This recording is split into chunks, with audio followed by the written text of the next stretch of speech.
ज्ञानतिमिरान्धस्य ज्ञानञ्जनशलाकया चक्षुरुन्मीलितं येन तस्मै श्रीगुरुवे नमः। नमो विष्णुपादाय कृष्णप्रेष्ठाय भूतले श्रीमते भक्तिवेदान्त स्वामिन्निति नामिने। नमस्ते सारस्वती देवे गौरवाणी प्रचारिणे निर्विशेष शून्यवादी पाश्चात्य देश तारिणे। जय श्री कृष्ण चैतन्य प्रभु नित्यानंद श्री अद्वैत गदाधर श्रीवासादि गौर भक्त वृंद। हरे कृष्णा कृष्णा कृष्णा हरे हरे, हरे राम राम राम हरे हरे। हरे कृष्णा। आप सभी भक्तों का हार्दिक स्वागत है आज के हमारे श्रीमद् भगवद गीता के डिस्कशन में। तो आज हम लोग चर्चा करेंगे पहला अध्याय का 29 नंबर श्लोक आज का हम चर्चा करेंगे। कल हमने इस श्लोक पे चर्चा किया था 28 नंबर श्लोक पे। अर्जुन उवाच दृष्ट्वा इमं स्वजनं कृष्ण युयुत्सुं समुपस्थितं सीदन्ति मम गात्राणि मुखं च परिशुष्यति।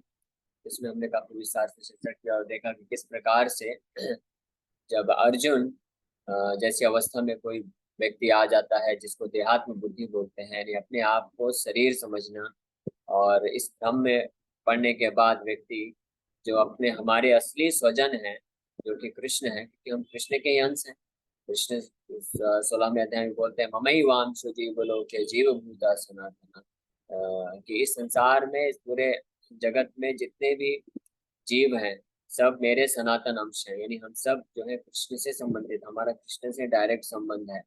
लेकिन जब हम मोहग्रस्त हो जाते हैं यानी भ्रम में आ जाते हैं, देहात्म बुद्धि में आ जाते हैं, तो जिस प्रकार से अर्जुन यहाँ पे कृष्ण को बोल रहा है कि दृष्टवा इमं स्वजनम कृष्ण, ये अपने सारे स्वजनों को देख के जो कि युद्ध करने के लिए आए हैं तो मेरा ऐसा ऐसा स्थिति हो रहा है। तो भगवान को भूल करके बाकी लोगों को स्वजन बना लेता है अर्जुन। उस प्रकार से संसार में जो बद्ध जीव होते हैं वो भी भगवान को छोड़ के अन्य अन्य लोगों के साथ उनको ही अपना स्वजन मान के और इस संसार में मनस स्थानी इंद्रियाणी प्रकृति स्थानी कर्षति, इस संसार में जो है दुख भोगते हैं।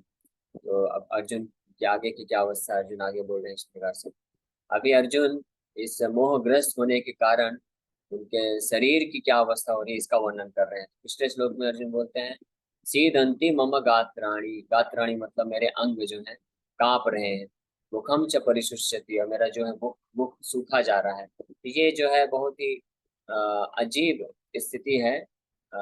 ये इसका ऐसे ऐसी स्थिति का सामना क्यों कर रहा है अर्जुन, क्योंकि मन में बहुत ही ज्यादा तनाव उत्पन्न हो चुका है, क्योंकि अर्जुन देहात्म बुद्धि में आ गए हैं। जिसके कारण ये लक्षण बताए जा रहे हैं। और रूपा जी तात्पर्य लिखते हैं इतना ही नहीं, अर्जुन की आंखों से अश्रुधारा भी बह रही है। हालांकि इस श्लोक में ऐसा वर्णन नहीं है, लेकिन फिर भी हम समझ सकते हैं कि अर्जुन रो भी रहे हैं।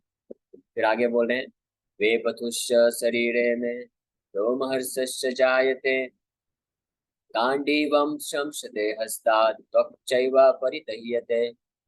My whole body is trembling, my hair is standing on end, my bow Gandiva is slipping from my hand and my skin is burning।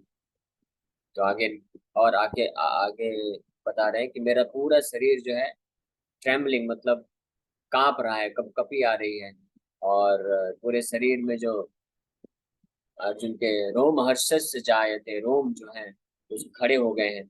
और गांडीवम शमसते हस्तात्, अर्जुन के हाथ से जो धनुष है गांडीव, अर्जुन के धनुष का नाम है गांडीव, वो धनुष जो है स्लिप हो रहा है। यानी कि इससे हम ये समझ सकते हैं कि अर्जुन कैसी स्थिति है कि शरीर से पसीने भी छूट रहे हैं और हाथ में भी पसीना छूट रहा है। इसके कारण जो गांडीव है और पूरा शरीर कांप रहा है, अर्जुन का गांडीव जो है हाथ से स्लिप हो जा रहा है। त्वक चैवा परिदह्यते, और पूरा का पूरा स्किन जो है अ, गर्म हो गया है, यानी एक तरह से बुखार जैसी स्थिति हो गई है। तो ये प्रभाव होता है शरीर पे भी। जब कोई व्यक्ति मानसिक रूप से अत्यंत तनाव में चला जाता है तो उसके शरीर में भी ये सारी परिस्थितियां प्रकट होती हैं। हमारा मन की स्थिति के अनुसार हमारे शरीर में लक्षण प्रकट होते हैं।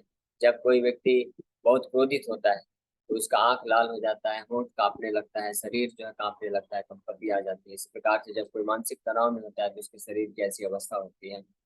बॉडली प्रेशर बढ़ जाता है, बीपी बढ़ जाता है, ये सारी जो चीजें हैं ये मेडिकल साइंस भी सब चीजों को एक्सेप्ट करता है।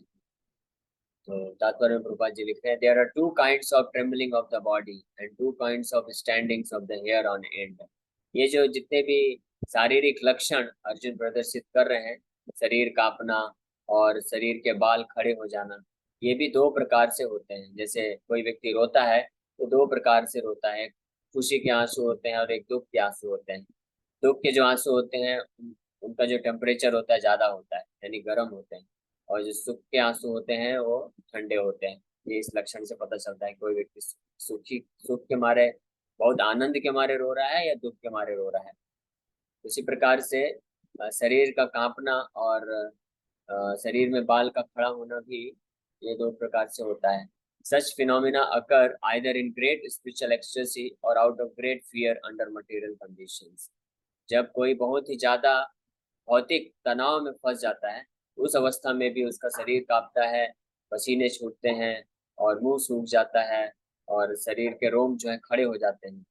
और दूसरी स्थिति होती है जब कोई बहुत ही ज्यादा आध्यात्मिक जीवन में भक्ति में एडवांस हो जाता है, बहुत प्रगति कर लेता है, भाव भक्ति प्रेमा भक्ति के स्तर पे जाता रहता है। तो इस प्रेमा भक्ति के स्तर में भी भगवान के प्रेमा भक्ति के स्तर पे आने के कारण महाभाव जब प्रकट होते हैं, तो उस अवस्था में भी ये एक्सटेसी, इसको स्पिरिचुअल एक्सटेसी बोलते हैं या भाव की स्थिति बोलते हैं, इस अवस्था में भी व्यक्ति जो है कई बार इस तरह के सिम्टम्स प्रकट करता है। There is no fear in transcendental realisation. Arjuna's symptoms in this situation are out of material fear, namely loss of life। लेकिन यहाँ पे अर्जुन के जो शारीरिक लक्षण उत्पन्न हो रहे हैं, एक्सटेसी जो उत्पन्न हो रही है उसके शरीर में, ये आध्यात्मिक उन्नति के कारण नहीं। हालांकि अर्जुन जो है भगवान को शुद्ध भक्त है, लेकिन अभी जो है देहात्म बुद्धि में आने के कारण भगवान की योजना से अर्जुन की ये जो कंडीशन उत्पन्न हो रही है, इसका कारण क्या है? मटेरियल फियर, यानी भौतिक भय से अर्जुन जो है प्रभावित है। विशेष रूप से लॉस ऑफ लाइफ, मतलब लोगों अपने सामने जो सगे संबंधी है उनके जीवन का खतरा को देखते हुए अर्जुन इस प्रकार से अत्यंत भयभीत स्थिति में आने के कारण ये सब सिम्टम प्रकट कर रहे हैं। This is evident from other symptoms also. He became so impatient that his famous bow Gandiva was slipping from his hands, and because his heart was burning within him, he was feeling a burning sensation of the skin. All these are due to a material conception of life. तो ये material conception of life का मतलब है भौतिक चेतना या देहात्म बुद्धि। जब कोई व्यक्ति शारीरिक चेतना में होता है, अपने आप को शरीर समझता है, और फिर शरीर समझने के कारण वो जिन जिन परिस्थितियों का सामना करता है, ऐसी परिस्थितियों को का सामना करने के कारण ही उसके शरीर में इस प्रकार के लक्षण प्रकट होते हैं। तो अर्जुन त्वक चैवा परिदह्यते, जैसे श्लोक में बोल रहा है कि अर्जुन कि मेरा शरीर भी जो है पूरी तरह से गर्म हो रहा है। तो इसका कारण क्या है? क्योंकि हृदय में जलन की अनुभूति हो रही है, यानी देहात्म शारीरिक भौतिक चेतना में आने के कारण व्यक्ति का हृदय हमेशा जो है जलन में जलता रहता है, पीड़ित होता रहता है, क्योंकि वो भौतिक चेतना में होने के कारण केवल शरीर को ही सब कुछ मान के शरीर के इंद्र तृप्ति इंद्रिय भोग में इतना ज्यादा एब्जॉर्ब आवेशित हो जाता है कि फिर भौतिक जगत में उस इंद्रिय तृप्ति को करने के लिए एक हृदय में जलन की अनुभूति होती है ना। वो जलन किस प्रकार से होती है? 6 प्रकार की जो अनर्थ बताए गए हैं, विशेष रूप से काम क्रोध लोभ मोह मद मत्सर। इन 6 में से अर्जुन अभी विशेष रूप से मोह रूपी अनर्थ से बहुत ज्यादा प्रभावित है। और ये 6 के 6 अनर्थ इस संसार में हर व्यक्ति को क्या करके रखते हैं? उसके हृदय को जलाते रहते हैं, जलाते रहते हैं। और उसी के कारण हृदय को जलाते हैं, मतलब उसके मन और बुद्धि को निरंतर इंद्रिय भोग के प्रति आकर्षित करते रहते हैं, उसकी इंद्रियों को। और इस कारण वो व्यक्ति हमेशा एक बर्निंग सेंसेशन फील करता है हृदय में। बर्निंग सेंसेशन मतलब हृदय उसका चलता रहता है। जैसे कोई व्यक्ति जिसके हृदय में बहुत ज्यादा लोभ है, लोभ भी एक अनर्थ है, लालच जिसको बोलते हैं। तो जो जिसके हृदय में बहुत ज्यादा लालच है, लोभ है, तो वो हर समय ये उसका मन में बुद्धि में विचार प्रकट होते रहता है कि किस प्रकार से मैं ज्यादा से ज्यादा पैसा कमाऊं। और यही जो है उसके अंदर का अनर्थ उसको फोर्स करता है, कई बार बल उसके ऊपर लगाता है कि वो दूसरे व्यक्ति को धोखा दे, दूसरे व्यक्ति को यहाँ तक कि मारने का भी प्रयास करता है इस धन के लोभ के लिए, लालच के लिए। इस प्रकार से जो किसी व्यक्ति के अंदर का क्रोध नाम का अनर्थ प्रकट होता है, तो क्रोध तो उसको बाहर से भी जलाता है और अंदर से भी जलाता है। इसी प्रकार से ईर्ष्या, ईर्ष्या जब किसी के व्यक्ति के हृदय में होती है तो उसके हृदय को पूरी तरह से जलाती है। इसलिए इन अनर्थों का प्रभाव इस प्रकार से बताया गया है कि जैसे कोई व्यक्ति इन अनर्थों को लेके अपने हृदय में जब चलता है तो उस प्रकार से जैसे जलता हुआ कोयला वो हाथ में लेके अपने सामने वाले व्यक्ति पे अटैक करने वाला है। विशेष रूप से ईर्ष्या नामक जो अनर्थ है, इससे व्यक्ति खुद जलता है तो और सामने वाले जिसके भी संपर्क में आता है उसको भी वो प्रभावित करता है। तो ये ईर्ष्या, द्वेष और और अन्य अन्य जो अनर्थ हैं, काम वासना, क्रोध, लोभ, मोह, मद। मद का मतलब होता है पागलपन। इंद्रिय तृप्ति के प्रति जब व्यक्ति इतना ज्यादा आतुर हो जाता है तो एक ऐसी स्थिति में पहुंचता है कि वो पागल हो जाता है, उसको प्राप्त करना ही चाहता है, वो करना ही चाहता है। जैसे कोई व्यक्ति को कोई पोजीशन प्राप्त करना है। हालांकि भौतिक जगत में इन सब चीज को बहुत अच्छा करके बताया जाता है कि ये सद्गुण है। जैसे संसार में, कॉर्पोरेट में लोग बोलते हैं I am very much passionate about this, I have a great passion to get that position. मेरा बहुत ज्यादा पैशन है उस पोजीशन को प्राप्त करने के लिए। मैं कंपनी का मैनेजर बनना चाहता हूँ या ये बनना चाहता हूँ, वो बनना चाहता हूँ। इसको बहुत अच्छा दिखाया जाता है। और जो आधुनिक शिक्षा पद्धति है, मॉडर्न एजुकेशन सिस्टम में, इसी चीज को ज्यादा से ज्यादा प्रमोट किया जाता है कि कितने ज्यादा तरीके से आप सबको पीछे करके आप आगे निकल जाओ। तो इसी को कट थ्रोट कंपटीशन के नाम से जानते हैं कि लोग एक दूसरे से इतना ज्यादा प्रति योगिता कंपटीशन करते हैं कि इसके कारण उनका जो हृदय में ये सारे अनर्थ जो पहले से ही विद्यमान है ये और प्रबल हो जाते हैं। इन सब का मूल कारण क्या है? अर्जुन के उदाहरण से हमको सीखने को मिल रहा है। इसका मूल कारण है देहात्म बुद्धि, यानी अपने आप को शरीर से संबंधित मानना, अपने आप को शरीर समझना और फिर इस शरीर को ही, शरीर के सुख को ही सब कुछ मानना कि ये शरीर को, यानी इंद्रियों को और मन को, बुद्धि को अगर मैं सुख प्रदान कर दूं तो मैं असली सुख को प्राप्त कर लूंगा। इस चेतना में, इस भ्रम में जब कोई व्यक्ति होता है तो वो हमेशा इन अनर्थों के कारण जलता रहता है हृदय में। तो ये सिम्टम्स अर्जुन के हृदय में मैनिफेस्ट हो रहे हैं। और यहाँ पे ये जो फर्स्ट चैप्टर इसलिए बहुत महत्वपूर्ण है। अर्जुन की जो स्थिति है, प्रायः इस संसार में हमारी स्थिति ऐसी होती है। अर्जुन की स्थिति बहुत एक्सट्रीम लेवल पे दिखाई जा रही है। हालांकि हो सकती है हमारी स्थिति इतनी एक्सट्रीम लेवल पे नहीं जाती, लेकिन हम भी इन्हीं फेजेस से होके निकलते हैं। तो शिक्षा लेसन इन इन श्लोकों से हमको ये मिलता है कि हमारे जीवन में जो भी दुख आ रहा है, हम हमारे जीवन में मन, बुद्धि और शरीर के कारण, विशेष रूप से मन के कारण, तो उसका एकमात्र कारण है कि जो दुख है वो बाहर से नहीं आता है। दुख हमारे खुद की चेतना के कारण आता है। मन की स्थिति पे निर्भर करता है कि हम सुख का अनुभव करेंगे या दुख का अनुभव करेंगे। जो परिस्थिति होती है वो ज्यादा मैटर नहीं करती है, मन स्थिति ज्यादा महत्वपूर्ण है। और परिस्थिति को तो हम बदल भी नहीं सकते हैं। परिस्थिति जो है, बाहर परिस्थिति मतलब, पर मतलब बाहर की जो स्थितियां हैं वो हम नहीं चेंज कर सकते। आप सोचेंगे कि आप सामने वाले व्यक्ति को बदल दें, वो संभव नहीं है। हर व्यक्ति का अलग अलग स्वभाव होता है और जिस जगह पे आप रहते हैं उसका एनवायरनमेंट अलग होता है। जिस कंपनी में आप, जिन लोगों के साथ आप काम करते हैं, वो सबके परिस्थितियां अलग अलग होती हैं, वो हमारे कंट्रोल में नहीं है। और ना ही हमको जो दुख है उनके कारण मिलता है। हमारे दुख का कारण क्या है? हमारी मन की स्थिति। इसीलिए एक बहुत ही फेमस उदाहरण आता है भागवत के 11वें स्कंद में। अवंतीपुर के ब्राह्मण, अवंती ब्राह्मण, अवंती उज्जैन का पूर्व नाम हुआ, तो ऐतिहासिक नाम है। उज्जैन में रहने वाले एक ब्राह्मण थे जो थे तो ब्राह्मण, लेकिन दुर्भाग्यवश वो शुरू में बहुत लालची, लोभ नाम के अनर्थ से बहुत ज्यादा प्रभावित थे। और उसके कारण उन वो हर तरह के पाप कर्म करके, धोखा दे के जो है बहुत ज्यादा ज्यादा पैसा कमाने लग गए। और सब पैसा इकट्ठा करके अपने पास रखते थे, यहाँ तक कि अपने फैमिली वालों के लिए भी और अपने खुद के भी भौतिक चीजों के लिए इस्तेमाल नहीं करते थे। इतने ज्यादा कंजूस या लोभी हो चुके थे। इसके कारण क्या हुआ कि अ, इस स्थिति में उनके जो रिलेटिव्स है, सगे संबंधी हैं, उनके खुद के पत्नी बच्चे प्लान करके उनका सारा जो है धन को लूट लिए। और ऐसी परिस्थिति आई क्योंकि और अन्य लोगों को उन्होंने धोखा दिया था, तो उन सब लोगों ने उनके घर पे कब्जा कर दिया। फाइनली फिर उनके रिलेटिव्स वगैरह सब उनको भगा देते हैं, बाहर निकाल देते हैं, सब उनसे अपना रिश्ता तोड़ देते हैं। फिर उस परिस्थिति में उनको एक रियलाइजेशन होता है, साक्षात्कार प्राप्त होता है भगवान की कृपा से, वो निश्चित रूप में जो है उनके पूर्व जन्म के भक्ति के प्रभाव के कारण ही होगा कि उनको ऐसी जब इस विकट परिस्थिति में वो पहुंचे तो उनको बहुत ही ज्यादा गहरा साक्षात्कार प्राप्त होता है, और वो फिर अपना निष्कर्ष बताते हैं कि मेरे दुख का क्या कारण है।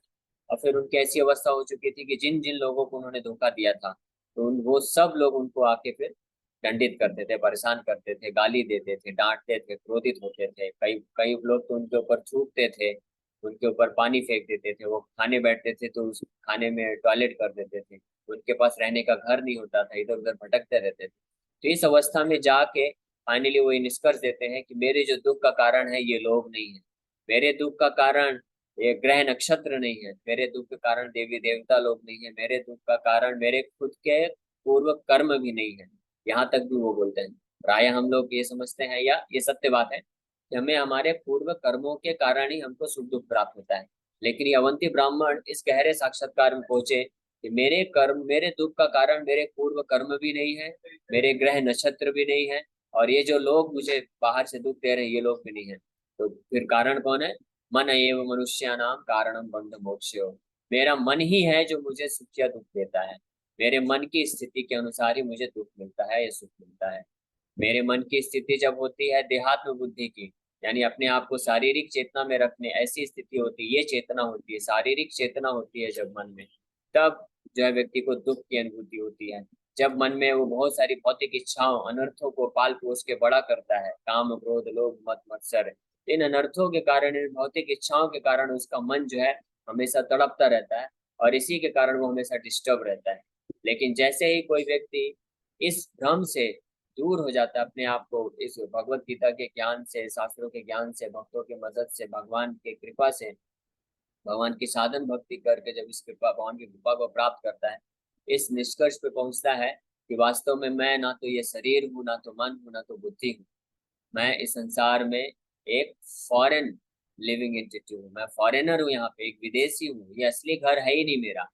जैसे आप अगर कभी विदेश में जाएंगे किसी दूसरे देश में, तो वहां पे आपको तकलीफ तो होगा ही, क्योंकि शरीर आपका कहीं और जन्म लिया है और आप कहीं और जा रहे हैं, तो इसलिए आपको वहां पे जाके ज्यादा जो है तकलीफ होगी। लेकिन फिर भी आप जानते हैं कि हाँ कुछ दिन के लिए हम लोग यहाँ पे आए, हमारे असली घर नहीं है, वापस जब अपने घर जाएंगे तो वापस से सब कुछ सही हो जाएगा, ये अंडरस्टैंडिंग होता है। तो उसी प्रकार से जब मन स्थिति व्यक्ति चेंज करता है कि जब तक हम अपने आप को शरीर समझ के इस संसार को अपना असली घर मान के रहेंगे यहाँ पे, तब तक हमको ये कष्ट झेलना पड़ेगा। इसलिए जो भक्त होते हैं वो बुद्धिमान होते हैं और अपनी मन स्थिति को बदल देते हैं और भगवान की भक्ति में लग जाते हैं, और ये भ्रम से अपने आप को निकाल लेते हैं।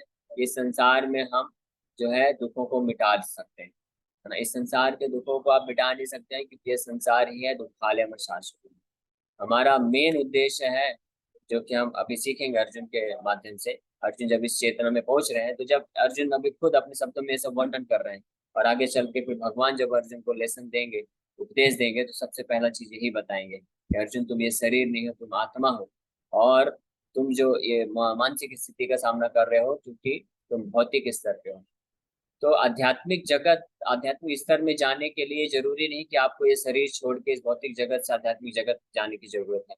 अगर आप अपनी मेंटालिटी को, चेतना को, मन स्थिति को परिवर्तित कर दिए, मन को स्पिरिचुअल प्लेटफॉर्म, आध्यात्मिक स्तर पे हम ला सकते हैं अगर, तो हम इस भौतिक जगत में रहते हुए भी हम आध्यात्मिक जगत में रहने के समान जो फल प्राप्त करें। इसीलिए जो भक्त होते हैं, शुद्ध भक्त होते हैं, उनके लिए ये जो भौतिक जगत है ये भी जो है आध्यात्मिक जगत वैकुंठ के समान बन जाता है।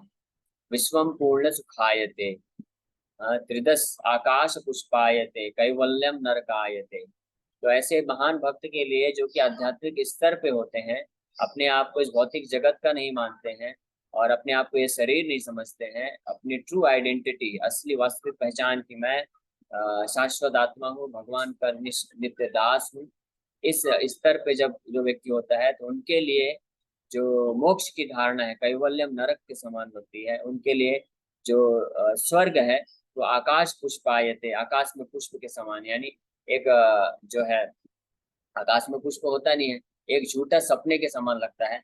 और जो देवी देवताओं का पोजीशन है वो कीड़े मकोड़े के पोजीशन के समान लगता है। और विश्वम पूर्ण सुखाय, तो ये पूरा विश्व जो है उनको वैकुंठ भगवान का सृष्टि समझते हुए इस पूरे विश्व में भगवान की सेवा में लगने के कारण पूरे विश्व में उनको केवल आनंद की अनुभूति होती है, दुख अनुभव नहीं कर पाते हैं। लेकिन अभी जो अर्जुन की जैसी स्थिति है अध्यात्म बुद्धि में, हमारी वैसी स्थिति होने के कारण उनको भी इन सब दुखों का सामना करना पड़ता है। तो इस श्लोक में अर्जुन ये मेन चीज बता रहे हैं, वे पतु शरीर में रोम हर्ष जायते। अब अगले श्लोक में, ये 30 नंबर श्लोक से एक दो श्लोक अब अर्जुन जो है अपने मन की स्थिति बताने वाले हैं। पिछले 2-3 श्लोकों में अर्जुन ने अपने शरीर की अवस्था बताए जो अध्यात्म बुद्धि में आने के कारण जब इतना ज्यादा वो शोक उत्पन्न हो रहा है, भय उत्पन्न हो रहा है। अब ये 30 नंबर श्लोक में अर्जुन बोल रहे हैं, न च शक्नोमि अवस्थातुं भ्रमतीव च मे मना निमित्तानि च पश्यामि विपरीतानि Keshav. I am now unable to stand here any longer. I am forgetting myself and my mind is reeling. I see only causes of misfortune, O Krishna, killer of the Kesi demons. भगवान कृष्ण को क्या बोल रहे हैं, न च शक्नोमि अवस्थातुं, मेरी स्थिति ऐसी हो गई है कि शरीर के लक्षण पहले पूर्व श्लोकों में बोले, अब बोल रहे हैं कि मैं ऐसी अवस्था में हो चुका हूँ कि मैं यहाँ पे खड़े रहने के लिए भी समर्थ नहीं हूँ। न च शक्नोमि मतलब नहीं रह सकता हूँ, अवस्था तो यहाँ पे खड़े रहे इस युद्ध क्षेत्र में अपने रथ में मैं खड़े भी नहीं रह सकता हूँ, ऐसा स्थिति हो गया है। क्यों? भ्रमतीव च मे मना, क्योंकि मेरा जो मन है, भ्रमतीव, भ्रमति मतलब कि पूरी तरह से भ्रमित है, ऐसा भ्रमित सबसे जो है उसी से संबंधित है। भ्रमित है या बिल्डर्ड है, या मैं सब कुछ भूल रहा हूँ, मुझे कुछ समझ में नहीं आ रहा है क्या करना चाहिए क्या नहीं करना चाहिए। ऐसी ऐसी भय की स्थिति में अर्जुन पहुंच चुका है। आप में से किसी ने अगर कभी बहुत ज्यादा ऐसी विकट ऐसी भयभीत अवस्था देखे होंगे तो आप जाने होंगे कि किस प्रकार से जो मन है उस अवस्था में सब कुछ भूल जाता है, कुछ समझ में नहीं आता क्या करना चाहिए क्या नहीं करना चाहिए। तो अर्जुन की भी वैसी अवस्था हो रही है, किसकी? मन की, अर्जुन के मन की। भ्रमतीव च मे मनः, मेरा मन जो है इस प्रकार से भ्रमित हो रहा है। निमित्तानि च पश्यामि विपरीतानि केशवा, और ऐसी मन की अवस्था में जाने के कारण अर्जुन को केवल जो भी आगे फ्यूचर, पश्यामी, पश्यामी मतलब अर्जुन बोल रहा है कि मैं देख पा रहा हूँ, केवल क्या देख पा रहा हूँ? विपरीतानि केशवा, कि हर चीज जो है, हर जो भी फल होगा इस युद्ध का, वो केवल और केवल विपरीत होने वाला है। निमित्तानि, निमित्तानि मतलब यहाँ पे हर जो चीज युद्ध करने वाला हूँ कारण सब मैं केवल विपरीत फल के ही कारण देख रहा हूँ। युद्ध करना, यहाँ पे खड़े रहना या कुछ भी करना यहाँ पे जो है केवल विपरीत स्थिति को ही प्रकट कर रहा है। तो निमित्तानि च पश्यामि विपरीतानि केशवा, केशवा मतलब वो किलर ऑफ केसी डीवन, भगवान कृष्ण का नाम केशव है क्योंकि केशव एक बहुत ही भयानक असुर हुआ था, केसी नाम का राक्षस हुआ था जो जिसका वध किया था भगवान ने। तो अर्जुन ये विशेष रूप से भगवान का नाम केशव को पुकार रहे हैं, ये संबोधित इसलिए कर रहे हैं ताकि ये जो मन रूपी अभी जो बहुत ही भयानक स्थिति में फंस चुका है, एक राक्षस की तरह कार्य कर रहा है और अर्जुन को केवल विपरीत स्थिति में ही डाल रहा है, तो भगवान उसका कुछ सलूशन दें और इस राक्षस का वध करें। इस प्रकार से अर्जुन यहाँ पे इस श्लोक में बोल रहे हैं कि विपरीतानि Keshava. Due to his impatience, Arjuna was unable to stay on the battlefield and he was forgetting himself on account of this weakness of his mind. इस मन की दुर्बलता के कारण या मन में ये जो देहात्म बुद्धि जिसके कारण बहुत ज्यादा आसक्ति उत्पन्न हुई है, इसके कारण अर्जुन जो है अपने आप को भूल जा रहा है। Excessive attachment for material things puts a man in such a bewildering condition of existence। तो ये रिजल्ट होता है जब कोई व्यक्ति बहुत ही ज्यादा आसक्त हो जाता है किसी वस्तु के प्रति। इस भौतिक जगत में आसक्ति गलत नहीं होती है, लेकिन अगर वो आसक्ति भगवान से सबको केंद्र में रख के नहीं है, भगवान और बहुत ज्यादा एक्सेसिव मतलब बहुत ज्यादा आसक्ति है भौतिक चीज के प्रति, तो ऐसी सिचुएशन में व्यक्ति बिगड़ हो जाता है। कुछ आसक्ति होती है जो कि स्वाभाविक है, जैसे कोई माँ है उनके बेटे बच्चों के प्रति आसक्ति है तो वो स्वाभाविक आसक्ति है। लेकिन अगर कोई माँ है भक्त है तो वो जानती है कि मैं भी कृष्ण की दासी हूँ और ये मेरे बच्चे भी कृष्ण के ही जो है दास दासियां हैं। तो इस भाव से जब वो उनको और अपने आप को भगवान की भक्ति में लगा के रखते हैं और फिर भी जो एक भौतिक आसक्ति रहता है और थोड़ा बहुत, तो उसमें समस्या नहीं रहती, उसमें व्यक्ति धीरे धीरे वो आध्यात्मिक जीवन प्रगति करता है। लेकिन जब कोई व्यक्ति अपने आप को पूर्ण रूप से भगवान से अलग समझ के अपने आप को केवल शरीर समझता है, तो उसके कारण जो एक्सेसिव अटैचमेंट, बहुत ज्यादा आसक्ति आती है भौतिक चीज को प्राप्त करने के लिए, तो उस स्थिति में, जैसे अर्जुन की अभी ऐसी ऐसी स्थिति है, उस स्थिति में वो व्यक्ति बहुत ही ज्यादा बिविल्डर या भ्रमित हो जाता है। और यही कारण है कि व्यक्ति इस संसार में दुख को प्राप्त करता है। इसकी पुष्टि भागवत में भी किया गया है। भागवत के 11वें स्कंद का 2 अध्याय का 37 नंबर श्लोक कोट कर रहे हैं प्रभुपाद जी। बता रहे हैं, भयम द्वितीयाभिनिवेश स्यात्। इस संसार में किसी व्यक्ति को भय क्यों उत्पन्न होता है, भय का कारण क्या है? भय का असली कारण है द्वितीयाभिनिवेश स्यात्, मतलब द्वितीय अभिनिवेश। उसकी जब किसी व्यक्ति की चेतना, मानसिकता भगवान के अलावा रखती है, हो जाती है, तो उस स्थिति में वो निश्चित रूप में भय को प्राप्त करेगा। या द्वितीय निवेशता का मतलब होता है कि जब कोई व्यक्ति संसार की वस्तुओं को, व्यक्तियों को और स्थितियों को या अपने आप को भी भगवान से अलग, इंडिपेंडेंट, स्वतंत्र देखता है, यानी भगवान से संबंधित नहीं देख पाता है, तब वो व्यक्ति जो है ऐसे भय की अवस्था को प्राप्त करता है, जैसे अर्जुन भय की अवस्था को प्राप्त कर रहा है। और इस भय की अवस्था में आने के कारण जो सिम्टम्स अर्जुन को यहाँ पे प्रकट हो रहे हैं, वो सारे लक्षण उस व्यक्ति के अंदर भी प्रकट होते हैं। जिस प्रकार से सच fearfulness and loss of mental equilibrium take place in persons who are too affected by material conditions, जो बहुत ज्यादा भौतिक स्थितियों के द्वारा प्रभावित होते हैं, भौतिक आसक्ति होने के कारण, ऐसा उनके जीवन में भय की उत्पत्ति होती है। Arjuna envisioned only painful reverses in the battlefield. He would not be happy even by gaining victory over the foe. The words nimittani viparitani are significant. When a man sees only frustration in his expectations, he thinks, why I am here? Everyone is interested in himself and his own welfare. No one is interested in the Supreme Self. Arjuna is showing ignorance of his real self-interest by Krishna's will. One's real self-interest lies in Vishnu or Krishna. The conditioned soul forgets this and therefore suffers material pains. Arjuna thought that his victory in the battle would only be a cause of lamentation for him. इस प्रकार से अर्जुन एक उदाहरण ये प्रस्तुत कर रहा है हम सबके सामने कि किस प्रकार से जो व्यक्ति भगवान से अपने संबंध को भूल जाता है, अपने आप को इस देहात्म बुद्धि में रखता है, अपने आप को शरीर समझता है, तो उसके लिए इस संसार में हर स्थिति जो है विपरीतानि के सवा हो जाती है। या तो वो खुद इस चीज को एक्सपीरियंस करके, अनुभव करके हमेशा इसी निराशा में रहता है कि मैं कुछ भी करूंगा, मेरा जो है विपरीत रिजल्ट होने वाला है, फल विपरीत होने वाला है, मुझे फ्रस्ट्रेशन ही, दुख ही मिलने वाला है। शुरू की अवस्था में व्यक्ति तो बहुत उत्साह पूर्वक इस प्रकार से इस संसार में कार्य करने का प्रयास करता है कि वो इंद्रिय भोग करके असली सुख को प्राप्त कर लेगा। लेकिन जब बारंबार वो विफल होता जाता है तो फाइनली वो फ्रस्ट्रेट हो जाता है और इस निष्कर्ष पे पहुंचता है कि विपरीतानि केशवा, मैं कुछ भी करूंगा, निमित्तानि च पश्यामि विपरीतानि केशवा, मैं अगर कुछ भी करूंगा वो सब कारण बन जाएंगे, विपरीत फल ही देने वाले, यानी सुख तो मिलने नहीं वाला है इस रिजल्ट पे। तो पहुंचता, और ये एक तथ्य है, भले कोई व्यक्ति इसको माने या ना माने। कोई व्यक्ति अगर ये भी सोचता है कि नहीं नहीं विपरीत रिजल्ट नहीं मिलेगा, लेकिन हम अनुभव के द्वारा जान सकते हैं कि संसार में कोई भी व्यक्ति कुछ भी कार्य करे, वो जो सोच के करता है रिजल्ट हमेशा उसका विपरीत ही होता है।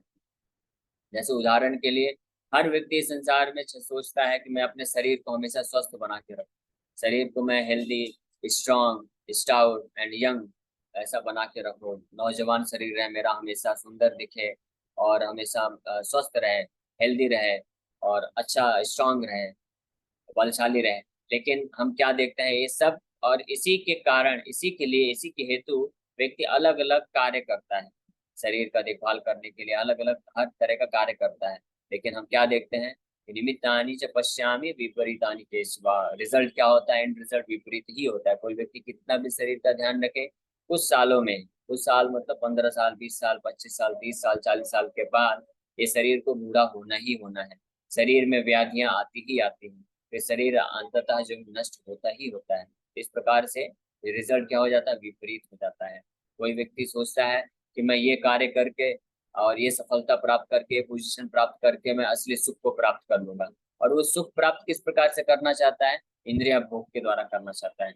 तो या तो वो उस सुख इंद्रिय भोग को करने के लिए जो संसाधन है, रिसोर्सेज हैं, उसको इकट्ठा करने में असफल हो जाएगा, तो इस प्रकार से विपरीत रिजल्ट हो जाता है। और या तो अगर वो संसाधन रिसोर्सेज को इकट्ठा कर भी लिया, वो चतुराई से, चालाकी से, अपना बुद्धि का इस्तेमाल करके बहुत सारा धन, ऐश्वर्य, ये सब एकत्रित कर भी लिया, लेकिन फिर भी ये शरीर विपरीत रिजल्ट दे देता है, क्योंकि शरीर जो है इसके कैपेसिटी कम हो जाती है इंद्रिय भोग करने की। और इस प्रकार से वो जो जिस सुख की तलाश में है, जिस आनंद को प्राप्त करना चाहता है, अंततः रिजल्ट क्या होता है? विपरीत ही होता है। उस व्यक्ति को निराशा ही हाथ लगती है। आप कोई भी एग्जाम्पल लीजिए, एक भी ऐसा आपको एग्जाम्पल नहीं मिलेगा जो भी व्यक्ति इस जीवन को, अपने जीवन को, विशेष रूप से अपने नौ नौ नौ युवा अवस्था को, अपने जवानी की अवस्था को, अगर किसी ने इंद्रिय भोग के लिए ही केवल इस्तेमाल किया है और भगवान को के प्रति समर्पण नहीं किया है, तो अंततः जाते जाते जैसे ही उसका शरीर बूढ़ा होता है, मृत्यु के करीब आता है, वो व्यक्ति केवल और केवल फ्रस्ट्रेट होता है। इसका कारण क्या है? क्योंकि विपरीतानि देशवा, उसका रिजल्ट जो है विपरीत ही होता है। वो जैसा एक्सपेक्ट करता है कि मैं शरीर को इस्तेमाल करके, इंद्रिय भोग करके खूब सुख प्राप्त कर लूंगा, लेकिन वो सुख प्राप्त नहीं होता है। तो ये हम देख सकते हैं डिफरेंस एक भक्त के जीवन में और एक जो भक्ति नहीं करता है उसके जीवन में। तो जो भक्त होता है, अपना पूरा जीवन भगवान की भक्ति में और सेवा में लगाता है, तो जैसे जैसे उसका एज बढ़ता है, जैसे जैसे वो बूढ़ा होता जाता है, वो और ज्यादा आनंदित होता जाता है और ज्यादा भगवान के करीब पहुंच जाता है। तो उसके साथ विपरीतानी नहीं होता है। विपरीत रिजल्ट किसके साथ होता है? विपरीत फल किसको मिलता है? जो कि देहात्म बुद्धि में रहते हैं। लेकिन भक्त क्योंकि असली बुद्धि में रहता है, अपने आप को कृष्ण दास की बुद्धि में रखता है, कृष्ण की सेवा में लगा के रखता है, इसलिए उसके साथ विपरीत न होके उसको सही रिजल्ट मिलता है और वो क्रमशः भक्ति में आगे बढ़ के दिव्य आनंद की प्राप्ति करता है। हरे कृष्ण। इसी के साथ हम लोग इस श्लोक पे विराम करेंगे।